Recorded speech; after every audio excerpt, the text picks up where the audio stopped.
खुरुमजरी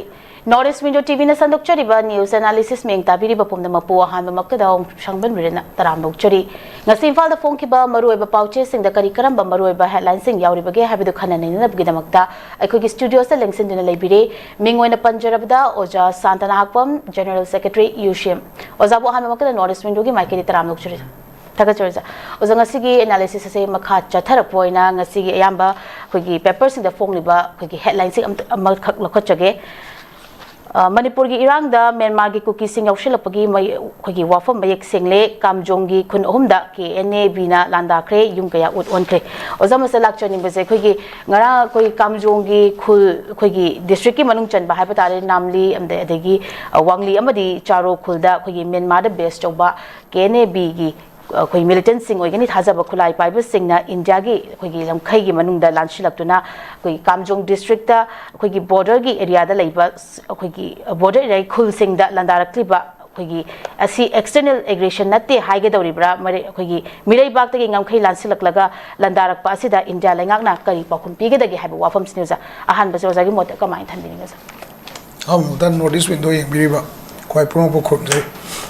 कोई योजि लेबाक सिदा लेइबा अखोई कनो है तारे हुजी लेइबा लितानदगी होरखिबा पोचे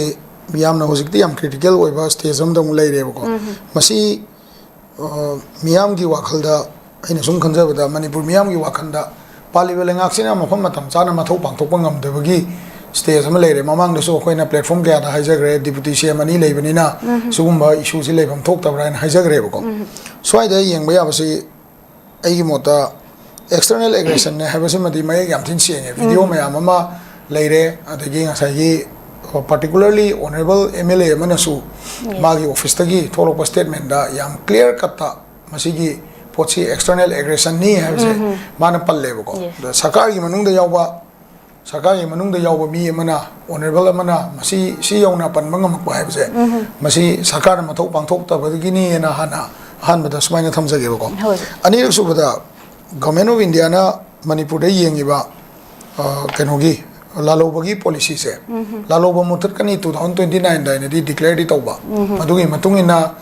khujuklai mayam ama equipment mayam ama adagi ngasagi military strategy tauba hiba mioi mayam ama di akhoi gi sidaida lebak sidai thazalaga ngasagi masagi oiba mathauda ngai tare maramdam gi mioi kannabagi thabakti lokhatpa ngamdaba nat haigadra natraga lokhatpi daba haigadra khoina Assam Rifle da koina yengaga lakwa miyengse infiltration narco terrorism poppy plantation ji moigi mamit ki makha da manga ki makha da haitare moina ubajara da chatharak pane na khoina proxy war ama lei haibasi khoi myamna towan ba mioi ka na dum hairaga lai ko hairiba proxy war se ngarang gi dudadi yamna mayek seng ba ma haitare border area tu da namli nambisa da ida leiba Assam Rifle ke ma chaw chaw singdo ngarang gi thoi ba thoduk tu da video ma da yam ganna bulaga lechin ga thaba jaga ma da tawdo fake oyadra aseng video oyadra adumakti khangdre aduga tawdobu ngasai gi yamna clarity wat pa ma sarkar gi accountability wat pa central government gi leiriba policy se Manipur government na ingai na bada ngamdrabra haibagi pot amadi ngarang gi wang yam chaw lai da matam ji yam leitre hai tare hojik se ko leiriba condition ji da Manipur se adum kahani han madadi akhoi myamna mitok kandok bai ji chakthong gi matang ne ayamba hojik te mo external aggression with arm kahani ko arm conflict model da lai hojik se aduna leiriba lengaksina matam chana ngarang sumoi cabinet pham mali then army gi commander mayam amaga home ministry da secretary su pham mali adubu result u bang de hai tare hojik pauda ai sum khanjabada Manipur government gi side gi laiba aggression do aduni adani na haiba leite aduga honorable MP ema phungyare sigi MP na haiba sai gi external aggression oina chathare ke ne bi gi mi yawi kholi na haibisi kuki gi laloba kharana natraga kuki gi letterhead khara da kuki da base to letterhead khara da sengdorok pa natana atopa sengdokhiba amta leite aduna masigi matang se matam tienma matam sida Manipur government na kari thabak locally Assam Rifle da kari accountability fix tawi Indian Army da kari accountable fix tawi adagi Indian Home Ministry da moina karamba mawong da hariba thodok sing je project tawge haiba potune laise ada even akhoi gi mamangi trong lobi thodok tu da miyam na bo thaganari ꯀꯩꯅꯣꯗ ꯄꯦꯍꯜꯒꯥꯝꯗ ꯊꯣꯛꯈꯤꯕ ꯊꯧꯗꯣꯛꯇꯨꯗꯗꯤ operation ꯁꯤꯟꯗꯨꯔ ꯒꯥꯏꯅ prime minister ꯍꯣꯏꯅ ꯌꯥꯝ ꯀꯟꯅ ꯇꯧꯏ ꯑꯗꯨꯕꯨ ꯃꯅꯤꯄꯨꯔꯗ ꯊꯣꯛꯈꯤꯕꯁꯤꯗꯗꯤ ꯕꯤꯖꯦꯄꯤꯒꯤ ꯂꯩꯔꯤꯕ ꯑꯣꯖꯥꯁꯤꯡ ꯍꯥꯏꯒꯗ꯭ꯔꯥ MLAꯁꯤꯡ ꯑꯣꯅꯔꯦꯕꯜ ꯆꯤꯐ ꯃꯤꯅꯤꯁꯇꯔ ꯃꯈꯣꯏꯅ ꯀꯔꯤꯒꯨꯝꯕ ꯀꯣꯟꯀ꯭ꯔꯤꯠ ꯑꯣꯏꯕ ꯁ꯭ꯇꯦꯞ ꯑꯃ ꯉꯁꯤꯐꯥꯎꯗ ꯂꯧꯈꯠꯂꯦ ꯍꯥꯏꯕꯒꯤ ꯄꯣꯠ ꯑꯃ ꯎꯕ ꯐꯪꯗ꯭ꯔꯤ ꯑꯣꯟꯂꯤ ꯑꯣꯅꯔꯦꯕꯜ CMꯅ ꯉꯁꯥꯏꯒꯤ ꯁꯔꯀꯥꯔ ꯂꯩꯍꯟꯅꯤꯡꯗꯕ ꯒ꯭ꯔꯨꯞꯅ ꯇꯧꯕ ꯃꯥꯜꯂꯤ ꯍꯥꯏꯕꯇꯪ ꯍꯥꯏꯔꯒ ꯑꯗꯥꯏꯗ ꯁꯨꯝ ꯆꯠꯅꯩꯅꯔꯒ ꯊꯥ ꯑꯃ ꯃꯈꯥꯏ ꯐꯥꯖꯤꯜꯂꯛꯇꯣꯔꯦ ꯍꯥꯏꯇꯥꯔꯦꯀꯣ ꯑꯗꯨꯅ ꯃꯤꯌꯥꯝꯁꯨ ꯋꯥꯔꯛꯄꯅꯤꯅ ꯀꯥꯎꯕꯃꯛꯇꯤ ꯅꯠꯇꯕ ꯏꯍꯧꯗꯗꯤ ꯈꯤꯇꯪ ꯁꯣꯟꯊꯔꯛꯄꯒꯤ ꯃꯑꯣꯡ ꯍꯥꯏꯇꯥꯔꯦꯀꯣ ꯑꯗꯨꯃꯥꯏꯅ ꯂꯥꯛꯏ ꯍꯥꯏꯇꯥꯔꯦ ꯑꯗꯨꯅ ꯍꯧꯖꯤꯛ ꯂꯩꯔꯤꯕ ꯄꯣꯠꯁꯤ ꯃꯤꯌꯥꯝꯒꯤ ꯚꯣꯀꯦꯜꯁꯤ ꯂꯩꯉꯥꯛꯁꯤꯅ ꯃꯈꯥ ꯇꯥꯅ ꯄꯨꯊꯔꯒ ꯃꯅꯤꯄꯨꯔꯗ ꯂꯩꯔꯤꯕ ꯑꯣꯔꯤꯖꯤꯅꯦꯜ ꯃꯅꯤꯄꯨꯔꯤ ꯍꯥꯏꯇꯥꯔꯦꯀꯣ ꯏꯟꯗꯤꯖꯤꯅꯁ ꯑꯣꯏꯕ ꯑꯁꯦꯡꯕ ꯏꯔꯩꯆꯥꯁꯤꯡꯒꯤ ꯃꯊꯛꯇ ꯈꯨꯠꯂꯥꯏ ꯄꯥꯏꯕꯁꯤꯡꯅ ꯈꯨꯗꯨꯝ ꯆꯟꯁꯤꯜꯂꯛꯄꯁꯤ ꯀꯃꯥꯏꯅ ꯉꯥꯛꯀꯦ ꯈꯜꯂꯤ ꯗꯣꯀꯨꯃꯦꯟꯗ ꯑꯗꯒꯤ ꯀꯩꯅꯣꯗ ꯊ꯭ꯔꯨ ꯗ ꯑꯥꯔꯝ ꯐꯣꯔꯁꯦꯁ ꯊ꯭ꯔꯨ ꯗ ꯂꯤꯒꯦꯜ ꯗꯣꯀꯨꯃꯦꯟꯁ ꯂꯩꯗꯅꯀꯣ ꯁꯤ ꯃꯌꯥꯝꯁꯦ ꯌꯦꯡꯃꯤꯟꯅꯔꯒ ꯄꯨꯊꯔꯛꯄ ꯑꯃ ꯇꯉꯥꯏ ꯐꯗꯅ ꯆꯪꯉꯤ ꯍꯥꯏꯕꯁꯦ ꯑꯩ ꯁꯨꯃꯥꯏꯅ ꯊꯝꯖꯒꯦ ꯌꯥꯝ ꯅꯨꯡꯉꯥꯏꯖꯩ ꯑꯣꯖꯥ ꯑꯆꯨꯝꯕ ꯋꯥꯐꯝꯅꯤ ꯊꯝꯕꯤꯔꯤꯕ ꯑꯣꯖꯥ ꯃꯊꯪ ꯑꯁꯦ ꯑꯩꯈꯣꯏꯒꯤ ꯂꯩꯉꯥꯛꯅ ꯐꯣꯔꯦꯅꯔꯁ ꯇ꯭ꯔꯤꯕꯨꯅꯦꯜ ꯁꯦꯝꯗꯨꯅ ꯑꯊꯨꯕꯗ ꯆꯤꯡꯅꯕ ꯃꯐꯝꯁꯤꯡꯗꯒꯤ ꯃꯤꯇꯣꯞ ꯈꯟꯗꯣꯛꯀꯗꯕꯅꯤ ꯍꯥꯏꯕ ꯀꯪꯒ꯭ꯔꯦꯁꯀꯤ ꯋꯥꯐꯝ ꯄꯜꯂꯤ ꯃꯁꯤ ꯑꯣꯖꯥ ꯂꯥꯛꯆꯅꯤꯡꯉꯤꯕꯁꯦ ꯑꯩꯈꯣꯏꯒꯤ ꯁ꯭ꯇꯦꯠ ꯑꯁꯤ ꯃꯃꯥꯡꯗ ꯑꯩꯈꯣꯏꯒꯤ NRC ꯆꯠꯅꯈꯤꯕꯒꯤ ꯗꯣꯀꯨꯃꯦꯟ ꯂꯩꯇꯦ ꯍꯥꯏꯅ ꯆꯌꯦꯠꯅꯕ ꯑꯃ ꯊꯣꯔꯛꯂꯤ ꯑꯣꯖꯥ ꯃꯁꯤ ꯍꯧꯖꯤꯛ ꯂꯝꯗꯝ ꯑꯁꯤꯗ ꯑꯩꯈꯣꯏꯒꯤ ꯁꯦꯟꯁꯁ ꯄꯥꯡꯊꯣꯛꯇ꯭ꯔꯤꯉꯩ NRC ꯍꯥꯟꯅ ꯆꯠꯅꯍꯟꯒꯗꯕꯅꯤ ꯍꯥꯏꯅ ꯑꯆꯧꯕ ꯏꯍꯧ ꯑꯃ ꯂꯩꯔꯤꯕ ꯁꯤꯒꯤ ꯁꯤꯗ ꯑꯣꯖꯥꯒꯤ ꯑꯣꯏꯕ ꯃꯣꯠꯁꯦ ꯀꯃꯥꯏꯅ ꯊꯝꯕꯤꯒꯦ ꯑꯣꯖꯥꯒꯤ ꯃꯣꯠ ꯄꯤꯕꯤꯌꯨ ꯍꯧꯖꯤꯛꯀꯤꯁꯦ ꯀꯅꯥꯅ ꯄꯜꯂꯦ ꯍꯥꯏꯅꯣ ꯑꯣꯖꯥ ꯀꯪꯒ꯭ꯔꯦꯁꯅ ꯄꯜꯂꯦꯕꯀꯣ ꯑꯩ ꯃꯁꯤ ꯃꯇꯥꯡꯁꯦ ꯍꯧꯖꯤꯛꯁꯦ ꯑꯦꯂꯤꯒꯦꯁꯟ ꯈꯔꯁꯨ ꯂꯩꯅꯔꯤꯀꯣ ꯑꯩꯈꯣꯏꯒ ꯃꯔꯨꯑꯣꯏꯅ ꯑꯩꯈꯣꯏꯒ ꯍꯥꯏꯇꯥꯔꯦꯀꯣ ꯑꯩꯈꯣꯏꯒ ꯀꯣꯡꯒ꯭ꯔꯦꯁꯃꯛꯀꯗꯤ ꯍꯥꯏꯔꯣꯏꯒꯦ ꯀꯣꯡꯒ꯭ꯔꯦꯁꯀꯤ ꯃꯇꯝꯗ ILP ꯕꯤꯜ ꯏꯟꯇ꯭ꯔꯣꯗ꯭ꯌꯨꯁ ꯇꯧꯅꯕ ꯍꯣꯠꯅꯔꯝꯕꯅꯤ ꯀꯣ ꯑꯗꯒꯤ ꯑꯣꯈ꯭ꯔꯝ ꯏꯕꯣꯕꯤ ꯃꯇꯝꯗ ꯇꯧꯔꯝꯕꯅꯤ ꯀꯣ ꯑꯗꯨꯒꯤ ꯁꯤꯒꯤ ꯃꯌꯥꯝꯁꯦ ꯏꯍꯧ ꯃꯌꯥꯝ ꯑꯃ ꯂꯩꯈ꯭रे ꯑꯗꯨꯕꯨ ꯄꯥꯔꯇꯤꯀꯨꯂꯔꯂꯤ ꯀꯣꯡꯒ꯭ꯔꯦꯁꯇ ꯀꯣꯡꯒ꯭ꯔꯦꯁꯀꯤ ꯋꯥꯈꯜꯂꯣꯟꯗ ꯍꯥꯏꯇꯥꯔꯦ ꯀꯣꯡꯒ꯭ꯔꯦꯁ ꯄꯥꯔꯇꯤꯒꯤ ꯇꯧꯔꯤꯕ ꯊꯕꯛ ꯄꯣꯂꯤꯁꯤꯗ ꯑꯩꯈꯣꯏꯅ ꯀꯣꯏꯁꯟ ꯇꯧꯕ ꯅꯠꯇꯦ ꯀꯣꯡꯒ꯭ꯔꯦꯁꯀꯤ ꯀꯣꯏꯁꯟ ꯇꯧꯋꯦꯅ ꯈꯜꯂꯒꯁꯨ ꯑꯩꯈꯣꯏ BJPꯗ ꯑꯗꯨꯝ ꯀꯣꯏꯁꯟ ꯇꯧꯏ ꯋꯥꯔꯤꯕꯨꯀꯣ ꯑꯗꯒꯤ ꯑꯩꯈꯣꯏꯒꯤ ꯍꯧꯖꯤꯛꯀꯤ ꯂꯩꯔꯤꯕ ꯃꯤꯌꯥꯝꯒꯤ ꯏꯍꯧꯁꯤꯗ ꯒ꯭ꯔꯨꯞ ꯈꯔꯅ ꯍꯥꯏꯇꯥꯔꯦꯀꯣ ꯏꯁꯨꯁꯦ ꯅꯥꯊꯩꯅꯕ ꯍꯣꯠꯅꯔꯛꯄꯒꯤ ꯃꯑꯣꯡ ꯑꯃ ꯌꯥꯝ ꯆꯥꯎꯅ ꯎꯏ ꯍꯥꯏꯇꯥꯔꯦ NRCꯒꯤ ꯗꯣꯀꯨꯃꯦꯟ ꯂꯩ ꯅꯠꯇ꯭ꯔꯒ ꯂꯩꯇꯦ ꯍꯥꯏꯕꯒꯤ ꯀꯣꯏꯁꯟꯁꯦ ꯁꯤꯗꯤ ꯑꯩꯅ ꯍꯟꯖꯟ ꯍꯟꯖꯟ ꯑꯦꯛꯁꯄ꯭ꯂꯦꯟ ꯇꯧꯗ꯭ꯔꯒꯁꯨ ꯁꯣꯁꯤꯌꯦꯜ ꯃꯤडियाꯗ ꯉꯔꯥꯡ ꯅꯍꯥꯟ ꯑꯩꯈꯣꯏꯒꯤ ꯀꯩꯅꯣꯗ ꯕꯥꯔꯒꯤ ꯀꯣꯟꯐꯔꯦꯟꯁ ꯑꯃ ꯑꯩꯈꯣꯏꯒꯤ ꯁꯦꯅꯤꯇꯥꯏꯖꯦꯁꯟ ꯄ꯭रोग्राम ꯑꯃ ꯁꯤꯟꯕꯗꯨꯒꯤ ꯃꯇꯨꯡꯗꯗꯤ NRCꯒꯤ ꯗꯣꯀꯨꯃꯦꯟꯁꯦ ꯇꯣꯉꯥꯟꯕ ꯃꯤꯌꯥꯝꯅ ꯗꯥꯃꯥ ꯑꯃ ꯑꯔꯩꯕ ꯗꯣꯀꯨꯃꯦꯟ ꯂꯣꯏ ꯊꯥꯒꯠꯅꯔꯛꯄꯗꯒꯤ 1951 NRC ꯇꯧꯒꯦ ꯍꯥꯏꯕꯁꯤꯗꯤ ꯌꯥꯝ ꯀ꯭ꯂꯤꯌꯔ ꯑꯣꯏꯔꯦꯕ ꯋꯥꯔꯤꯁꯦꯀꯣ ꯑꯗꯨꯕꯨ ꯉꯁꯥꯏꯒꯤ ꯃꯣꯏꯒꯤ ꯃꯔꯛꯇꯒꯤ ꯌꯥꯎꯕꯤꯔꯤꯕ ꯄꯣꯂꯤꯇꯤशिꯌꯟ ꯈꯔ ꯍꯥꯏꯇꯥꯔꯦ ꯃꯤ ꯂꯣꯏꯅꯃꯛꯇ ꯍꯥꯏꯕꯗꯤ ꯌꯥꯗꯦ ꯃꯔꯝꯗꯤ ꯀꯩꯅꯣ ꯍꯥꯏꯀꯥꯟꯗ ꯑꯩꯅ ꯍꯧꯖꯤꯛ ꯍꯥꯏꯖꯔꯤꯗꯨꯅꯤ ꯃꯣꯏꯒꯤꯁꯨ ꯀꯣꯡꯒ꯭ꯔꯦꯁ ꯄꯥꯔꯇꯤꯒꯤ ꯂꯤꯒꯦꯁꯤ ꯃꯌꯥꯝ ꯂꯩ ꯃꯣꯏꯅ ꯇꯧꯔꯝꯕ ꯑꯐꯕ ꯑꯩꯈꯣꯏꯅ ꯌꯥꯅꯤꯡꯕ ꯖꯒꯥ ꯃꯌꯥꯝ ꯑꯃ ꯑꯗꯒꯤ ꯏꯚꯟ ꯄꯣꯂꯤꯇꯤशिꯌꯟ ꯑꯣꯅꯔꯦꯕꯜ MP ꯅ ꯍꯥꯏꯕꯗꯁꯨ ꯑꯩꯈꯣꯏ ꯌꯥꯅꯤꯡꯕ ꯖꯒꯥ ꯌꯥꯎꯔꯤꯕ ꯑꯗꯣ ꯄ꯭ꯔꯖꯦꯟꯇꯦꯁꯟꯗꯨꯒꯤ ꯃꯑꯣꯡꯗꯨꯒꯤ ꯋꯥꯅꯤ ꯑꯗ ꯑꯩꯈꯣꯏꯅ ꯊꯝꯅꯤꯡꯉꯤꯁꯤ ꯀꯩꯅꯣ ꯍꯥꯏꯀꯥꯟꯗ ꯑꯍꯥꯟꯕꯃꯛꯇꯗ ꯑꯩꯈꯣꯏꯒꯤ CSO ꯑꯃꯒ ꯄꯣꯂꯤꯇꯤꯀꯦल ꯄꯥꯔꯇꯤ ꯑꯃꯒ ꯃꯥꯟꯅꯅ ꯌꯦꯡꯕ ꯌꯥꯗꯦ CSO ꯍꯥꯏꯕꯁꯤ ꯃꯤꯌꯥꯝꯒꯤ ꯚꯣꯀꯦꯜꯅꯤ ꯄꯣꯂꯤꯇꯤꯀꯦल ꯄꯥꯔꯇꯤꯁꯤꯡꯁꯤꯅ ꯍꯧꯔꯛꯄꯗꯒꯤ ꯍꯧꯅ ꯂꯩꯕꯥꯛꯀꯤ ꯏꯁꯨ ꯀꯌꯥ ꯑꯃ ꯄꯨꯈꯠꯄꯗ ꯈꯨꯔꯧ ꯊꯥꯡꯕ ꯄꯟꯕꯗꯣ CSO ꯃꯌꯥꯝꯅ ꯏꯍꯧ ꯇꯧꯔꯒ ꯆꯠꯃꯤꯟꯅꯔꯀꯥꯟꯗ ꯂꯥꯟꯈꯤꯕ ꯃꯌꯥꯝ ꯂꯩ ꯍꯥꯏꯕꯁꯦ ꯄꯣꯂꯤꯇꯤꯀꯦल ꯄꯥꯔꯇꯤ ꯈꯨꯗꯤꯡꯃꯛꯅ ꯍꯥꯟꯅ ꯈꯪꯕꯤꯌꯣꯕꯀꯣ ꯑꯗꯨꯒ ꯉꯁꯥꯏꯒꯤ ꯑꯅꯤꯁꯨꯕꯗ ꯄꯥꯔꯇꯤꯀꯨꯂꯔꯂꯤ ꯑꯩꯉꯣꯟꯗ ꯍꯥꯏꯇꯥꯔꯦꯀꯣ ꯑꯩꯈꯣꯏ ꯑꯃꯒ ꯑꯣꯅꯔꯦꯕꯜ ꯑꯃꯒ ꯃꯥꯟꯅꯕ ꯌꯥꯗꯦꯀꯣ ꯑꯩꯈꯣꯏꯗꯤ ꯃꯤꯌꯥꯝꯒꯤ ꯚꯣꯀꯦꯜꯅꯤ ꯑꯩꯈꯣꯏꯅ ꯃꯣꯏꯒꯤ ꯑꯁꯣꯏꯕꯗꯣ ꯍꯥꯏꯕꯗ ꯈꯤꯇꯪ ꯊꯌꯥꯏꯅꯈꯤꯕ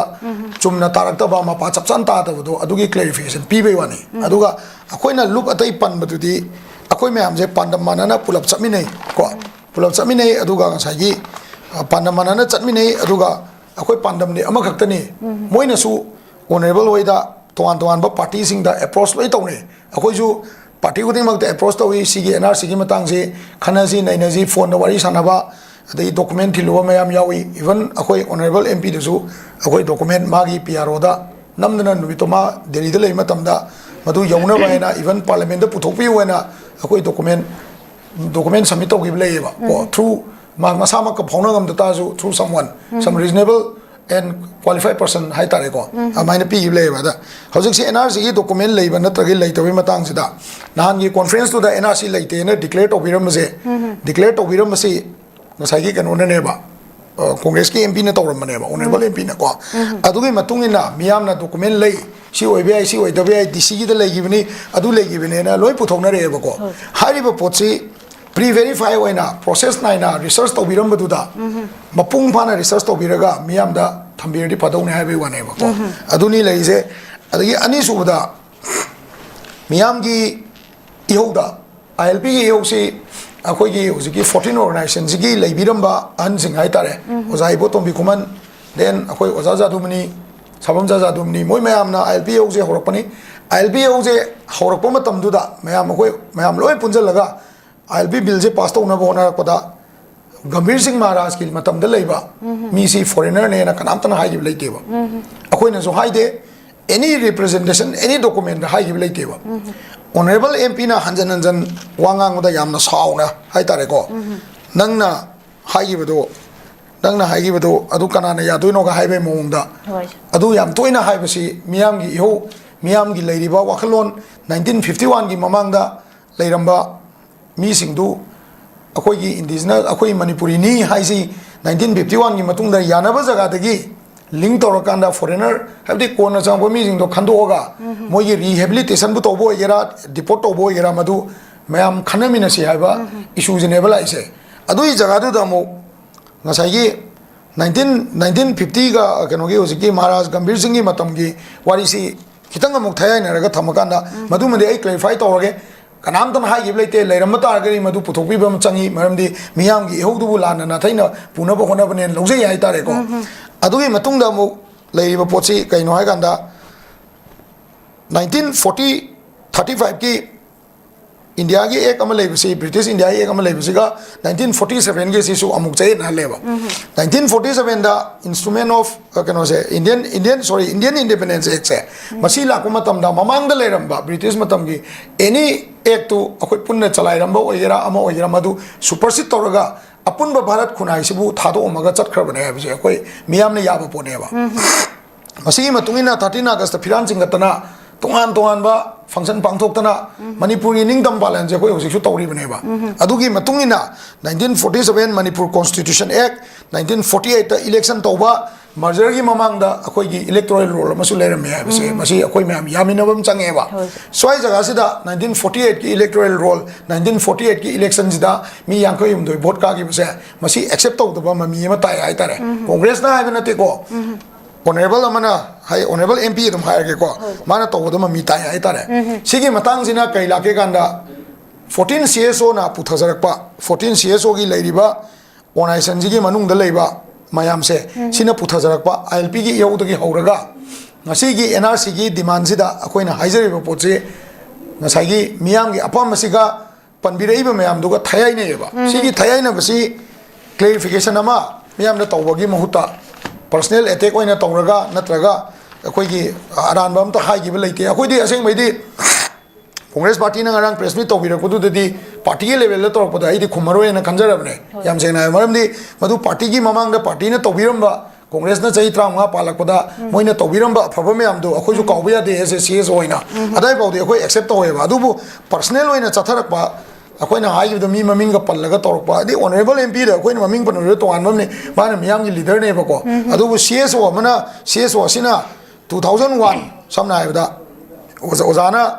बोट लेपगी मंगलान बाउ लेत्रिङै मतमदा गि चथरबा इहौसिदा तोवानबा एनी जगह अमतदा ngसाई गंभीर सिंह की मतम की मीजे फॉरेनर ने आइबसे कनामतना हाइगिदे तोवान तोवानबा सोसाइटी की लेरिबा सोशल मीडिया प्लेटफॉर्म दा ngसाई फुंगरोम दा उखरुल दा लाखिबा सरकार की थाइना की एग्रीमेंट अमा को अदुगी पोतो मयामना थागनरकदुदी इंडिविजुअल तौनबने ऑर्गेनाइजेशन लेवल ददी कनामतना 51 की ममांगदा लेबसिंग दो फॉरेनर ने कनामतना हाइगिब लेते 51 की मतुंगदा हाइनबने सी पोचिमा यामना कहेनी को रिसर्च फाइंडिंग दुदा अखोइगा मोइगा मानरक्त्रिबरा कनोमदि लेरेबा अदुदा अखोइना हाइरा कांदा फमिनरा वारी सावदी यात्रा सुम हाइबीबको अदुगा जगह अमदना प्लेटफॉर्म अमदना हेक्ता आई रिसर्च फाइंडिंग दा हाइरगा सुम चथरकपसे सिगी पोचिमा खितंग अखोइदा मियाम की लाइबा सांगना लाकपा 2001 ममांग 19 युजिकी एमसु नगा पल्लेबा 1994 की एग्रीमेंट वीकेनर की मतमदा तौरंबे एग्रीमेंट दुदा 1951 दगी होरगा मी से खंदोकदबनी होय हुजिकी सिचुएशन जिदा पॉलिटिकली यानददना 1951 दो तोवान डेट अमा ओंथोगा खंदोसी रेलेवेंट ओइबमा खंदोमिना जे आदुना मियाम की मेंडेट अमा यानाबम तौतारे अदुबु मयाम की हारिबा पोतुदा अरानबनी मी खुदिंग मपु फॉरेनर हाइबे याबना ते कोते ना मी लोइनमक त फॉरेनर हाइरे हाइबा मानबगी ꯄꯥꯎꯖꯦꯜ ꯑꯃ ꯄꯤꯕꯤꯕꯁꯦ ꯃꯁꯤ ꯌꯥꯝ ꯂꯥꯜꯂꯦꯅ ꯂꯧꯋꯦ ꯍꯥꯏꯇꯥꯔꯦ ꯑꯗꯨꯒ ꯑꯣꯅꯔꯦꯕꯜ MP ꯒ ꯉꯁꯥꯏꯒꯤ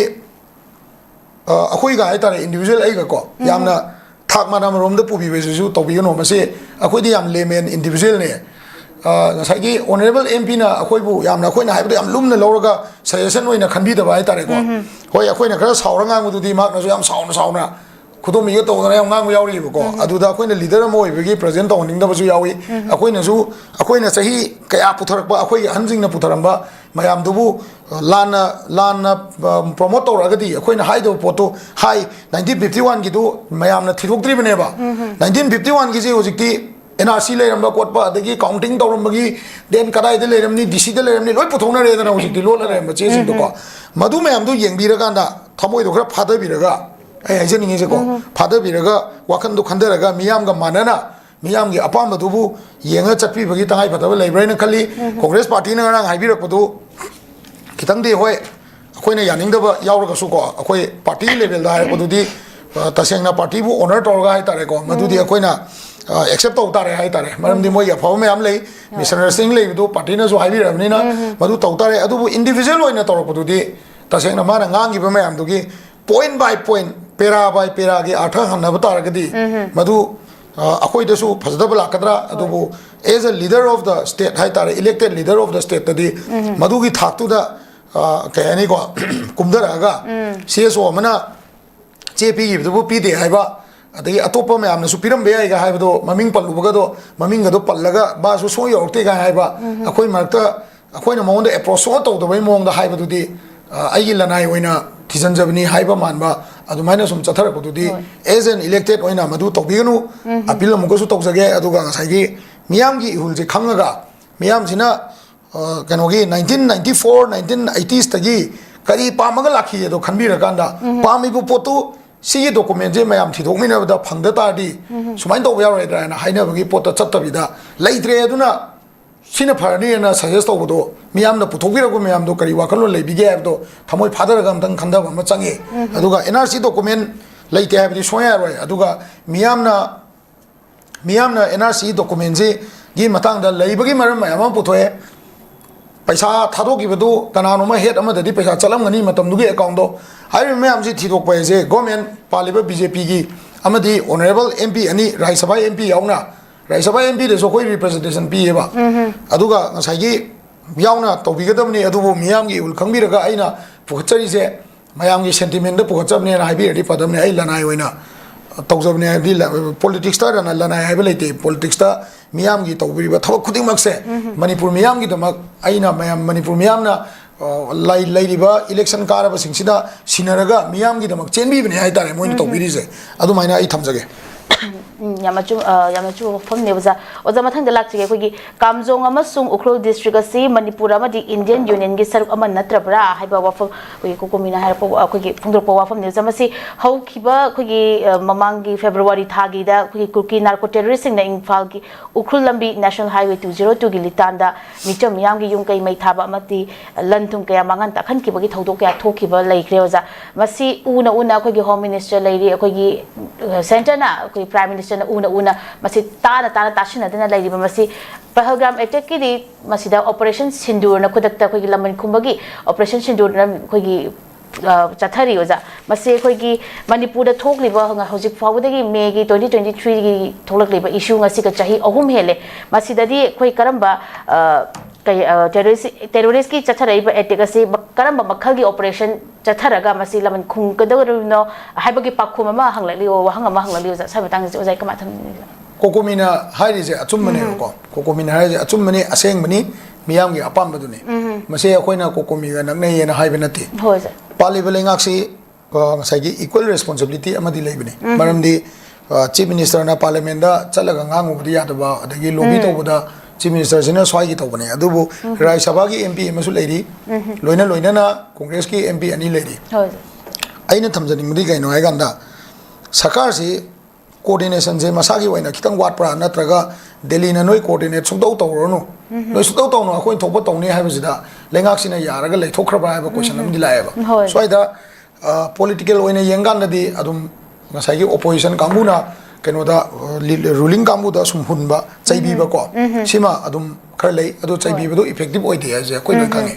masai gi miyam na loi kangi ai tare mamdi kaino ganda Congress party da sorry Congress ai BJP gi leiriba leadership sida miyam na ngang ba ya ba ngangi chaibe ya ba chai even mayam na ai swai mata sida kanom da haijaram ge ko akoi gi handak keno sina akoi gi kokomi gi chinau sing na hai tare ko akoi na party da samaru aina BJP gi handak lai ba lengak sida yengi ba miyeng se miyam kharana mioi kharana akoi da yamna nuai to miyeng oina yengba mamangi biren ban ma matam da di smain to gi de ha se si matang se en biren sing bali matam da akoi gi tamos homendro na president kano convener oi ba matam da en biren sing gi lengak se boycott to matam ma lai gi ba government boycott to ba hai ba government boycott to matam se tha mari daina tha taruk pa manung oram gane ba hai ba matam se koi khurai jama tho na mana convener oi dringai mamang dane adu hai ba pochi madugi boycott to gi matam do BJP gi lenga pali mai matam adu da en biren sing na chief minister oi ba matam ne ba matam du da yeng ba miyeng du ga hoji hoji yeng ba miyeng je ga kaisuk to pa kokomi gi oina khenab leite lowe baina kai maram gi noi kanda matam du su lenga ta pi be aba pressure even government boycott to gi handak so dum chief minister ga home minister ga resign to bi wai ba gi wang se akoina dum hangjari jine ba ani se gi marak ta governor gi rule ma su lai gre ba governor gi rule jil laina dum ngasai gi kai ne koi gi governor gi rule da su adum marak ta no mai kamna ba khona ba dum thoi adubu hojing namli da kai da toriba natraga litan da thoiba thodok sumaina di adui matam da thom deba the governor gi rules suddenly lokthoga honorable khemchan gi lengak si thaklaung khinjala ganda maduda khinjala ba matungda mana aduda honorable khemchan gi lengak si khinjalaga mantri amata expand to da thamakanda all and so lenga ki responsibilities e honorable khemchan ji da injalaga loholaga side ta sugumba maitei ga tongramba gi makha tarak da tangkhul ga naga ga tawonba adagi NSN gi manung da fraction leiba malakpa then akoi KNB ngarang yam phong na changakpa si mayam si sidai da external aggression ne haiba ngam da batar ga di pali belengak si leitabana phare ba koi tokto ga miyam na ngasai gi chap pana ba angle da koi hosi haijari duni en biren sing matam da su government boycott to gi belai even 14 organization ne di political party kano dagi kahne khoi gi all political party ai tare ko national political party dagi resign to ro na numin ni general strike ko gi sule ba adu ni general strike to dane ba miyam horak tana dagi yum thukai na dana khotana tawna rak padagi kano na government na CRPF ki na traga CAPF se MLA sing gi mayum da le hen gi se madugi agitation du dagi lai gi ne ba aduna mayam na judgment je khara yengaga maning mamang yengaga miyam na su hai pochi kyam jumno adagi kadai phau tobno any CS omna political party maga nagnaraga tinaraga chamina na ba honabagi wafam je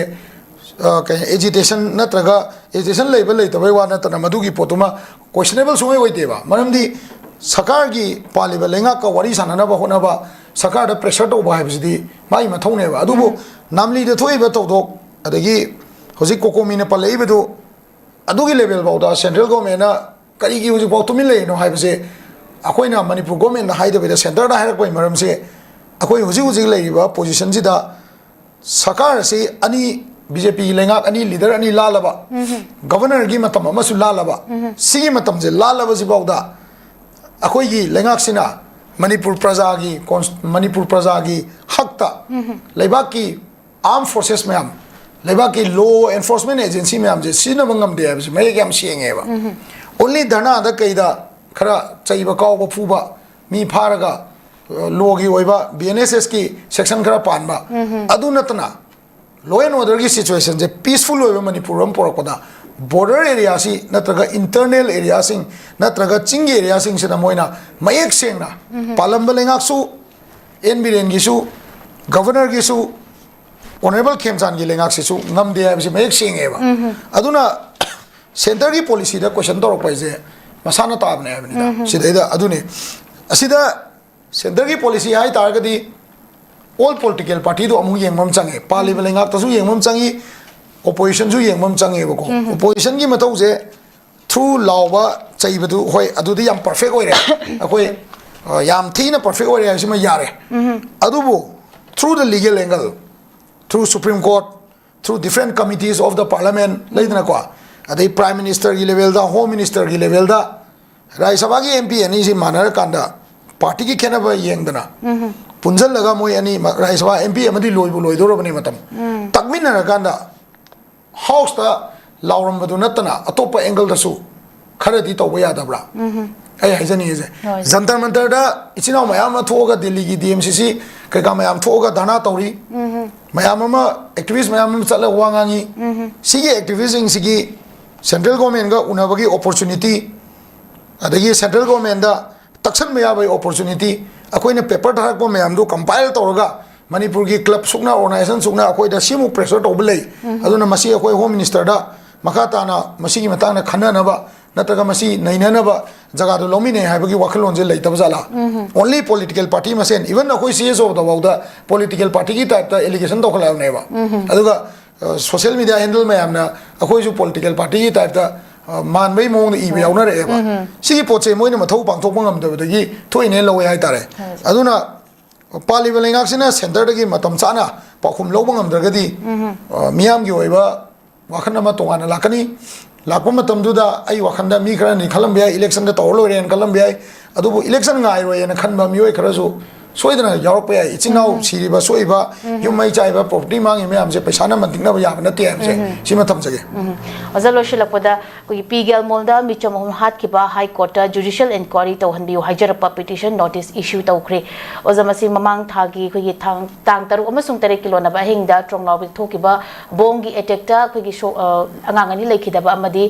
maduda khungjang junction bada koi gi masida koi gi pigel mongi like akogi CRPF post tam na thomjilakpada no makeup thropda sokiba amadi micham singi manung dal ahum lekhida bagi matang asida kogi thawdosi judicial inquiry tawhan bibaga loinana SIT semduna investigation chachabiu hajaraki bagi matungina kogi PIL gi respondent singda high court issue notice kogi issue tawkhre habagi wafamse kamaina ka yeng bajar jaimata rebaina samain tawne si je ko akogi numit sigi thawdokse pali belengak sina step lobo wat patagi han bagi du di marai bak oire na lor su section da patagi thoen lor su akon bedi section me yabane mamni akon bagi thoi ba tho tok si di pung ama matung bom ga do diffuse tor matung dane hai tare aduna masidi government jena equally accountable oye da PIL ta biri ba ichin naw me am dubu akoi ko komi CSO akoi gi UCM akoi gi mai gai dagi miyam gi yoda support to bane na lojai hai tamne aduga PILC hajigi to PIL do accept tawre ai na ho issue tawgibne notice issue tawre ai bane ko aduna PILC accept tawrpani na masigi oiba tongan ba kai hani process ama la kanda leidaba athauba hum hai tare athauba hum sigi punsi mantikna gi badu kalam ya bagi situation do kanana soiri bano hai badu putholaga madugi oiba logi oiba punishment amadi pian ba chume mamdi SP na kedogi SDPO sing kedogi adu leiba Bisenpur commando gi kambu kedogi then adugi mathak ta leiba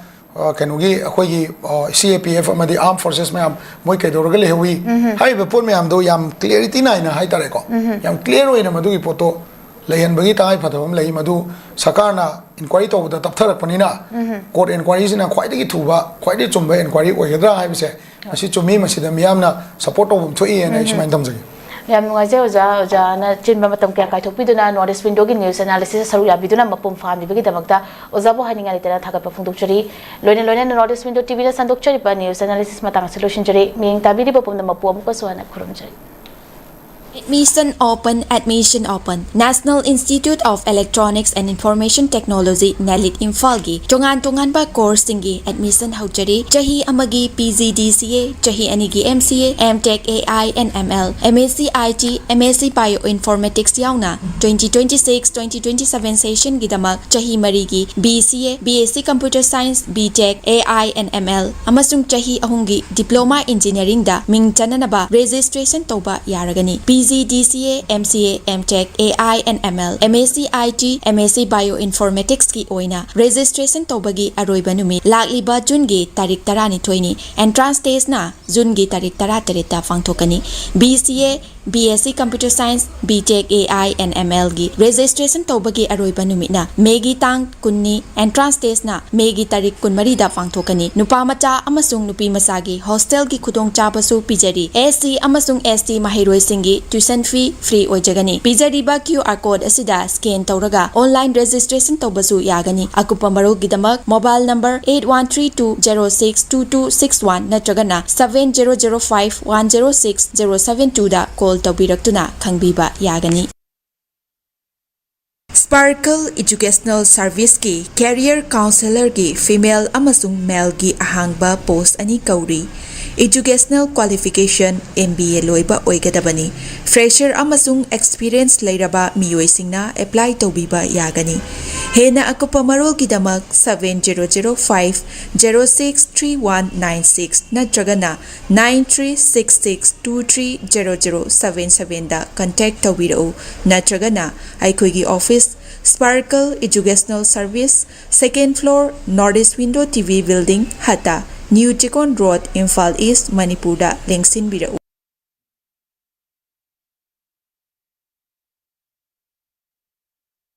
Northeast Window mining tabiriba mayam punamakpu taramna okchari, hauzik mapalamgi thabaki pau pijari, ahanbada Athubagi oina Dubai gi warehouse worker gi thabak kauri hairiba thabak asi apply to biningba miyoisingna presentable and good communication skill leibetanatana masagi chahi kunma thoidagina kuntra taret phawbada leiba oibigadabani hairiba thabak asigi pijariba khudong chabasing adudi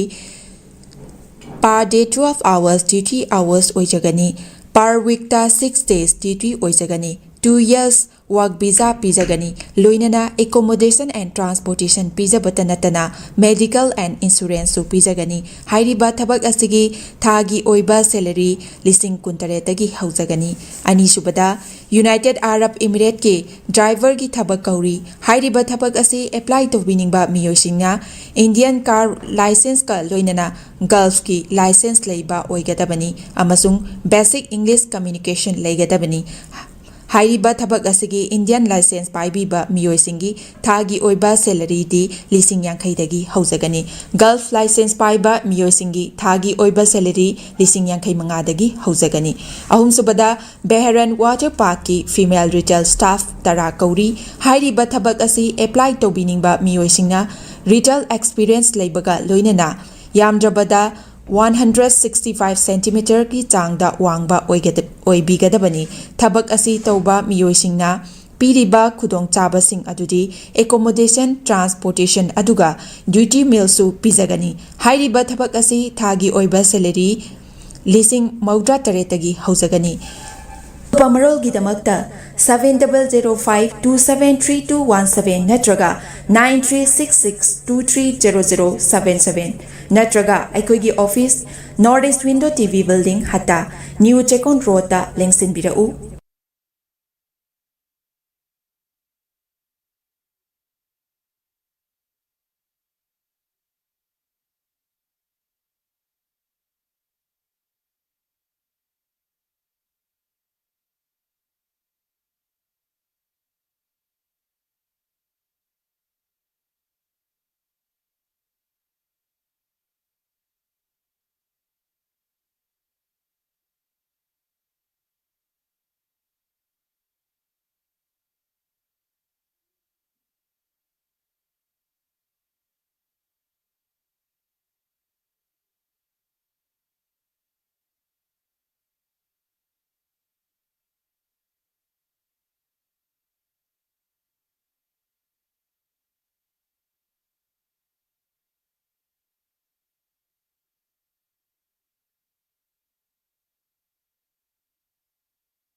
ꯅꯔꯁꯁꯤꯡꯒꯤꯗꯃꯛ ꯑꯆꯧꯕ opportunity ꯑꯃ ꯄꯨꯗꯨꯅ ꯂꯥꯛꯆꯔꯤ ꯃꯗꯨꯗꯤ ꯍꯧꯖꯤꯛ ꯃꯂꯦꯁꯤꯌꯥꯅ Indian ꯅꯔꯁꯁꯤꯡꯒꯤ ꯑꯣꯏꯕ ꯈꯨꯗꯣꯡꯆꯥꯕ ꯄꯤꯅꯕꯒꯤꯗꯃꯛ ꯃꯤꯠꯌꯦꯡ ꯆꯪꯂꯛꯂꯤ ꯕꯤꯑꯦꯁꯁꯤ ꯅꯔꯁꯤꯡ ꯂꯣꯏꯔꯕ ꯆꯍꯤ 3ꯗꯒꯤ ꯇꯥꯗꯅ ꯑꯦꯛꯁꯄꯤꯔꯤꯌꯦꯟꯁ ꯂꯩꯔꯕ ꯃꯤꯑꯣꯏꯁꯤꯡꯅ ꯈꯨꯗꯣꯡꯆꯥꯕ ꯑꯁꯤ ꯂꯧꯕꯤꯍꯧ ꯈꯨꯗꯣꯡꯆꯥꯕ ꯑꯗꯨꯗꯤ ꯊꯥꯒꯤ ꯑꯣꯏꯕ salary 1 lakh overtime incentive free accommodation ticketing amasung long term visa asinachingba khudongchabasing asi fangbigani akupa marolgidamak makhada pizariba 7005273217 natraga 7005063196 ta contact tawirau natraga aikhogi office Northeast Window TV building hata New Chakun Road ta lengsenbirau